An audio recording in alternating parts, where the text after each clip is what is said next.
welcome to Citi Career Conversations. My name is Lauren Birch. I'm a member of the University Relations team here at Citi. In my role, I help connect students to our recruiters across our various business lines for early careers. We're really excited to be here today, and now I want to introduce my pal Morgan. Awesome, thanks so much, Lauren. Hi everyone, my name is Morgan McLaughlin. I'm one of the early career campus recruiters focused in Citi Technology. I'm based here in Tampa, Florida, and I have the pleasure of working with great students and passing along some tips of success. So this series, we're really excited to kick off because we're going to get to talk to students about all of the great opportunities that there are in early career and ways that they can own and grow their careers. So I'm really excited that we get to talk with each other and talk about all of the ways that students can be successful in finding career opportunities. Today, I know we're going to talk about the recruitment journey and applying for internships. I know you have some good tips for freshmen because it's really important for them to start early and look often. But I'm going to toss over to you to just tell me a little bit about your experience from a recruiter's perspective and what students should really know about that. Totally. So I think it really starts with, no matter if you're a first year student or you're entering into your senior year, you really need to leverage your network. Because your network are individuals that are going to allow you to open up to new opportunities that you would have never been exposed to before. Additionally, when you're looking at how to apply for roles, I always use the rule of thumb that if your collegiate campus is hosting a fall career fair, then that's your cue that you need to start applying, right?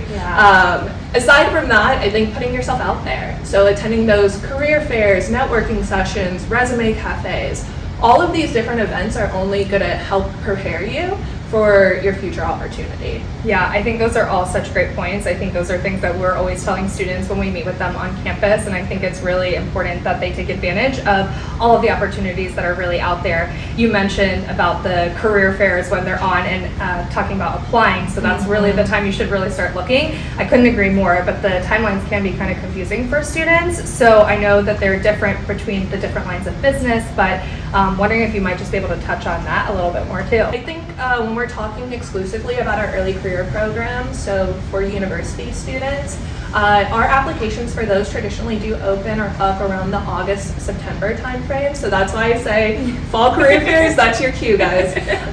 But when we're looking for seniors who are really interested to kick off their career with Citi or any other corporation, that timeline might look a little bit different, right? I know seniors, they could graduate in the summer, in the spring, or even in the winter, so it is all dependent on that. But what I can provide to you is the tips of how to navigate that process. Because I'm sure if you could do like a little flashback to when you were, searching for your own roles, everyone has different titles. It could get really confusing on which ones to apply for. Here at Citi, for example, we have a structure that is broken out in AVP, VP, SVP. So truly understanding what these acronyms mean would really allow you to kind of set yourself up for success. I realize that I'm talking in the acronyms, so to spell it out a little bit more for our listeners. So if you see something or a role that is a vice president or a VP role, this is usually like a management role. So they're looking for about 4 to 5 years of experience. Now, does that really make sense for a fresh college graduate to apply to? Most likely not. So let's actually target our focus to roles in the officer level, which is looking at individuals with 0 to 2 years of experience. Applying to roles that actually fit your criteria will just only increase your chances of getting that call back. Additionally, one thing to know, I know we're talking about how to enter into Citi. I really want to give a shout out to our awesome early career programs, specifically our full-time analyst program.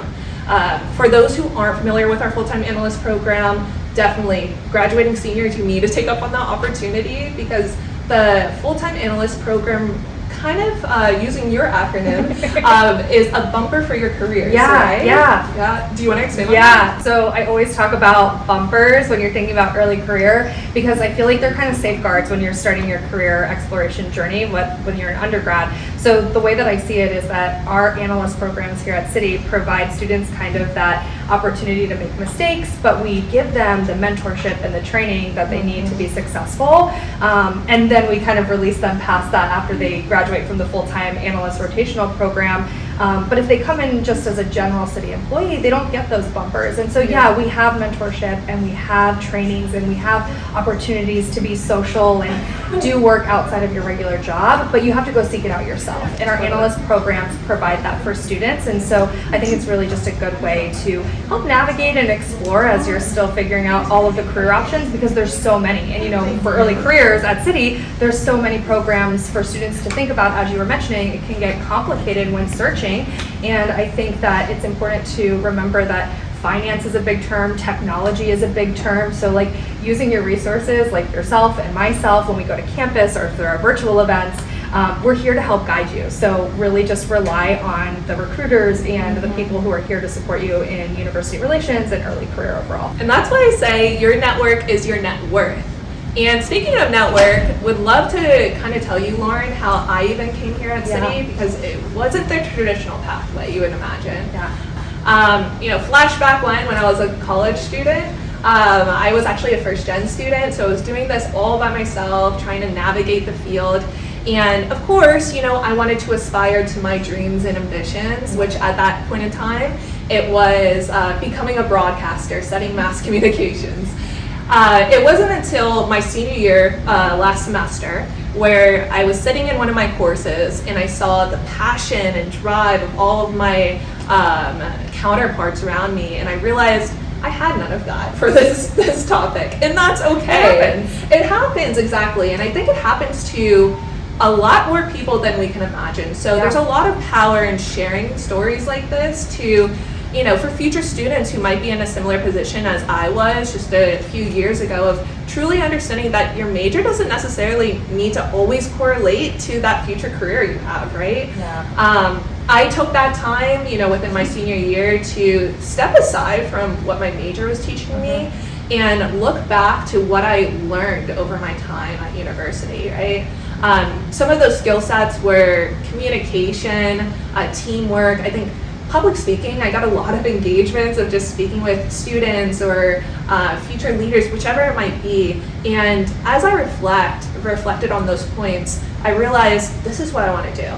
And lucky enough, you know, leveraging those soft skills that I built up over the course of 4 years, and also my network. So connecting with people, Greek members that I met in the community who were already in their career, that were in similar roles that I wanted to aspire to be. Those individuals really helped open doors for me to enter into the early career space. And the last point that I just wanted to mention is, again, you know, your career is always going to be linear, right? Not linear, sorry, the exact opposite. It's always going to be anything but linear. It's going to be a squiggle, it's going to be a triangle, it's going to be a circle, whatever it might be. Just trust that, just always trust yourself. Trust what you want to do in that moment, because that's what matters. So thanks for letting me share. Yeah, I love that. And I know we've talked about like your experience on campus, and I feel like you were so involved at the university, so that probably really helps in your current role. I had a very similar, like speaking about like students don't need to major in whatever their career is going to be. I have an undergrad in nutrition, and clearly I'm not doing any kind of nutrition right now. And my masters are in sport management and curriculum and instruction. It seems kind of all over the place, but interestingly enough, it helped me navigate through each of the careers that I've had. So, you know, I was in higher ed before I came here, which really correlates to the job I'm doing now, because I love the university space.